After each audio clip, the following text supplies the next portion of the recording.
There is something in us which watches our mind. Because everything in the mind is known. Don't ask who knows the mind, but just acknowledge this fact. Whatever is happening in your mind is known. Not to us maybe, but to you. It is known to you. Your happiness, your misery, your knowledge, your ignorance, your ideas, your memories, your feelings, all of them are very much known to you. And the principle is, there is a witness of the mind called the Sakshi. Sakshi means witness. It literally means witness. What it is, the verse is silent on that. But there is a witness to the mind. It's called Sakshi. Sakshi, as you know, in Hindi, in Sanskrit, it means the witness. Literally, it means the witness. So there is something which knows the various thoughts of the mind. And our principle is, knower and known must be different. Seer and the seen must be different. Drashta and Drishya must be different. Drashta and Drig are the same. Drig and Drishya must be different. So this Sakshi must be different from the mind. Whatever the Sakshi is, the knower of the mind must be different from the mind. There's a story about this. So already we are at a very deep level here.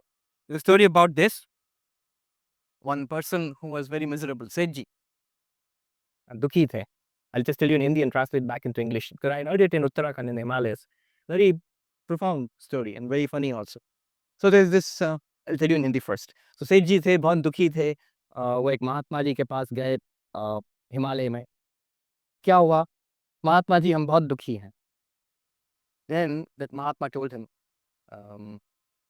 तुम दुखी नहीं हो, तुम अपने दुख को जानते हो. तुम अपने मन में जो दुख है उसको जानते हो. हाँ, जानते हैं, इसीलिए आपके पास आए हैं. हम दुखी हैं. अगर तुम अपने दुख को जानते हो तो तुम दुखी नहीं हो सकते. तुम अपने दुख के ज्ञाता हो, अपने दुख के दृष्टा हो. मन में जो दुख है उसका दृष्टा हो तुम.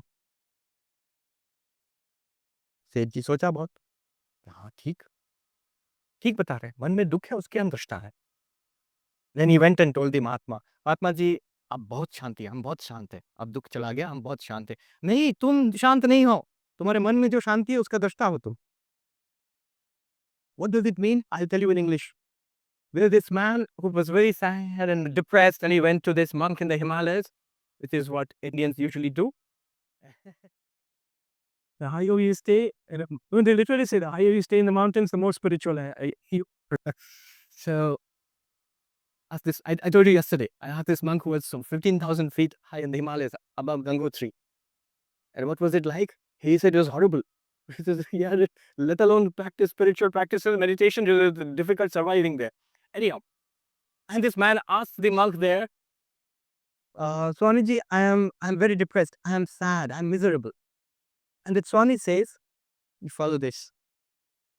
Do you know the misery in your mind? Do you know your misery? He said, of course, I feel it. That's why I'm here. I know it. If you know it, you cannot be miserable. You are the knower of your misery. You are the knower of the misery in the mind. And the knower and the known must be different. You think about this. And the man went and thought about it. And if you do that, you can try it yourself. After some time, you will get peace of mind. That misery will disappear. It becomes an object.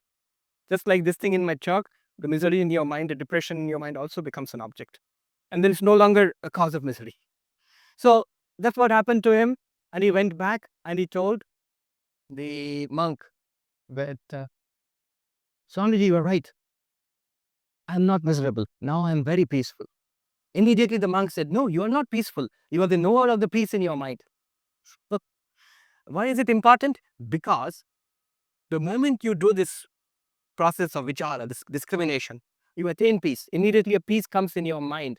And then what happens is, you get identified with that peace. After some time, the nature of the mind is to change. After some time, the mind changes. And what happens is, you feel, I was peaceful, now I'm not peaceful anymore. When I was with that Swami, I was peaceful, now I'm not peaceful anymore. When did that peace go away? Because you become identified with that peace. Real peace is not being identified with the peace of the mind or the lack of peace of the mind. Mind may be restless, mind may be peaceful. You are the witness of both. Become Swami Vivekananda's messenger. Share the video with 3 of your friends.